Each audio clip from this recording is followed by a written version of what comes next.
ರಾಜೀನಾಮೆ ಕೊಡೋರ ಬಗ್ಗೆ ಯಾರು ತಡೆಯೋಕ್ಕಾಗಲ್ಲ. ಯಾರು ರೆಸಿಗ್ನೇಷನ್ ಕೊಟ್ಟರೆ within few minutes I am going to accept. ಕೊಡ್ಬೋದೈತಲ್ಲ. ನಾನು ಪರಮೇಶ್ವರ್ ಇಬ್ಬರು ತಾಳ್ಮೆಯಿಂದ ಇರಲಿಲ್ವಾ?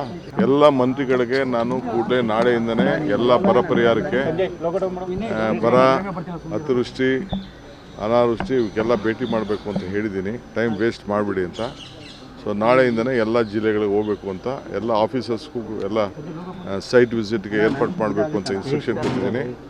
ಸೊ ಆ ಕೆಲಸದಲ್ಲಿ ಎಲ್ಲರೂ ಕೂಡ ತೊಡಗ್ತಾರೆ, ಎಲ್ಲ ಜಿಲ್ಲೆಗೆ ಹೋಗಬೇಕು ಅಂತ. ಸಾಮೂಹಿಕ ರಾಜೀನಾಮೆ ಕೊಡ್ಲಿಕ್ಕೆಲ್ಲ ಮುಂದಾಗಿದ್ದಾರೆ ಸರ್. ಯಾರು ನೋಡಿ, ರಾಜೀನಾಮೆ ಕೊಡೋರು ಇವೆಲ್ಲ ರಾಜಕೀಯದಲ್ಲಿ ನಡೀತಾ ಇರೋದು. ರಾಜೀನಾಮೆ ಕೊಡೋರ ಬಗ್ಗೆ ಯಾರು ತಡೆಯೋಕ್ಕಾಗಲ್ಲ. ಪಾರ್ಟಿ ಬೇಕು, ಅವ್ರಿಗೂ ಭವಿಷ್ಯ ಬೇಕು ಅಂತಂದರೆ ಪಕ್ಷ ಇದ್ದರೆ ಇದು.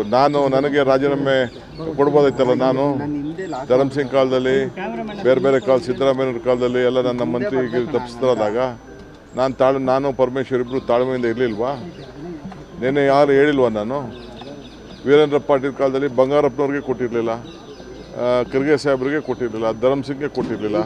ಅವರೆಲ್ಲ ಚೀಫ್ ಮಿನಿಸ್ಟರ್ಗಳಾಗಲಿಲ್ವಾ? ಇವೆಲ್ಲ ಪೇಷನ್ಸಿಂದ ಈ ಸಂದರ್ಭದಲ್ಲಿ ಇರಬೇಕಾಗ್ತದೆ. Party is very much important. ಯಾರು ರೆಸಿಗ್ನೇಷನ್ ಕೊಟ್ಟರೆ within few minutes I am going to accept. ನಾನು ಈಗಾಗಲೇ ಎಲ್ಲ ನಮ್ಮ ಬೋರ್ಡು, ಕಾರ್ಪೊರೇಷನ್ನು ರಿವ್ಯಾಂಪ್ ಮಾಡ್ತಾಯಿದ್ದೀನಿ. ಎಲ್ಲ ಆಗಲೇ ಟೈಮ್ ಆಯಿತು. ಎಲ್ಲರಿಗೂ 2 ವರ್ಷ ಅಂತ ಮುಂಚಿತವಾಗಿ ನಾವು ಹೇಳಿದ್ದು, ಮಂತ್ರಿಗಳಿಗೂ ಹೇಳಿದ್ದು ಅದನ್ನು ನಾವು ಮುಂಚಿತವಾಗಿ 2.5 ವರ್ಷ. ಈಗ ಎಲ್ಲರೂ ಕೂಡ ನಾನು ರೆಸಿಗ್ನೇಷನ್ ಸಬ್ಮಿಟ್ ಮಾಡಿ ಅಂತ ಅಂದ್ಬಿಟ್ಟು ಬೋರ್ಡು, ಕಾರ್ಪೊರೇಷನ್ಗೆ ಫಸ್ಟು ನಮ್ಮ ವರ್ಕರ್ಸ್ಗೆ ಹೇಳ್ತೀನಿ. ವರ್ಕರ್ಸ್ ಎಲ್ಲ ಫಸ್ಟು ಫಿಲಪ್ ಮಾಡ್ತೀನಿ. ಆಮೇಲೆ MLAsನ ಕರೆದು ಒಬ್ಬೊಬ್ಬರನ್ನೇ ಮಾತಾಡ್ತೀನಿ.